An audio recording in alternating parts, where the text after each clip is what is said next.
Okay, good guys, meron tayong service dito na Whirlpool, no. So ang problema nito guys, kumakalampag kapag nagda-dryer na, no. So meron kaming dala dito guys na shock absorber. So papalitan namin siya ng shock absorber kasi nga makalampag na siya, no. So yung mga front load guys, lalo na yung Whirlpool, kapag kumakalampag yan during dryer, palitan niyo siya ng shock absorber kasi yun ang usually may problema diyan, no. Kasi nga sa katagalan kasi na-worn out yan kaya nasira, no. So ang shock absorber ng Whirlpool guys is 2 piraso, left and right, no. Tapos ang paglagay niyan guys, naka-clip lang yan siya guys, wala siyang mga screw. I-twist mo lang siya para matanggal siya sa pagka-clip niya, no. So tulad nito guys, oh. Yan. So naka-clip lang yan, no. Para ipasok mo siya tapos ikotin lang, no. So isa yan sa mga dahilan guys yung suspension kung bakit nagkakaroon siya ng kalampag kapag nagda-dryer, no. Para siyang naglalakad na, no. Nawawala na siya doon sa position. So, kailangan nyo siya palitan ng shock absorber. So, kailangan nyo ng shock absorber, guys. Available sa amin yan. No? Isang set, no? 2 piraso yan, no? Isang set yan. Left and right lang naman yung shock absorber ng Whirlpool, no? So, ang pagkabit niyan, guys, dapat nakahiga yung washing machine. Hindi siya pwedeng nakatayo, no? Dapat higain nyo siya, no? Tapos ito, ayan, tulad yan, tinatanggal namin. Medyo matigas lang siya, guys, bunutin. Pero wala siyang screw.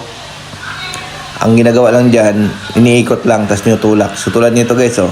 Yan. Iniikot lang siya. Halos naka-clip lang yan siya guys, yung pag-ano niyan. So, minsan matigas siya, no. So, yun. So, lahat yan, no, naka-clip lang. Tutusukin mo lang yung clip, tapos iti-twist mo siya para matanggal mo yung pagka-lock niya, no. Ayan. So sa mga gusto magpa-service sa amin, message lang kayo sa aming Facebook page sa Northia Repair Shop, or nandyan yung number natin sa description, or sa mga gustong bumili ng parts, no, message lang kayo din sa aming FB. Available po yung parts sa amin, no. Yan. So yun, tinatanggal natin, no. So kami po ang nagsiservice ng Cavite, Laguna, Batangas, no. So yun po yung mga areas na siservicean natin. So ayan. So yun, no. Yan lang, tiyaga-tiyaga lang sa pagtanggal. Minsan mahirap din talaga magtanggal nito, no? Kasi naka-clip ito, medyo masikip yung pagka-clip niya kasi clip type lang ito, guys. So kailangan tiyagain mo lang siya sa pagtanggal, no? Kasi medyo matigas siya talaga. Dahil clip lang siya, no? So yun. So natanggal na, no? So yun, lalagyan na rin natin siya ng panibago, no? So yan. So, yun, no? Iwasan nyo ma-overload ang inyong mga washing machine para hindi magkalampag. Kasi ang cost naman kasi nito, guys, overload, no? Yung sobrang bigat yung laman. Kaya, nasisira yung washing machine, yung kanyang shock, no? Doon siya nasisira dahil mabigat yung kanyang load.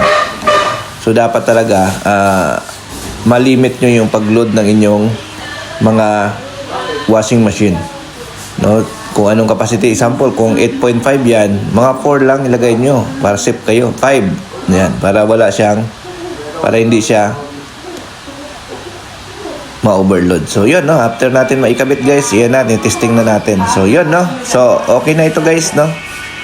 So, yun, okay, thank you, bye-bye.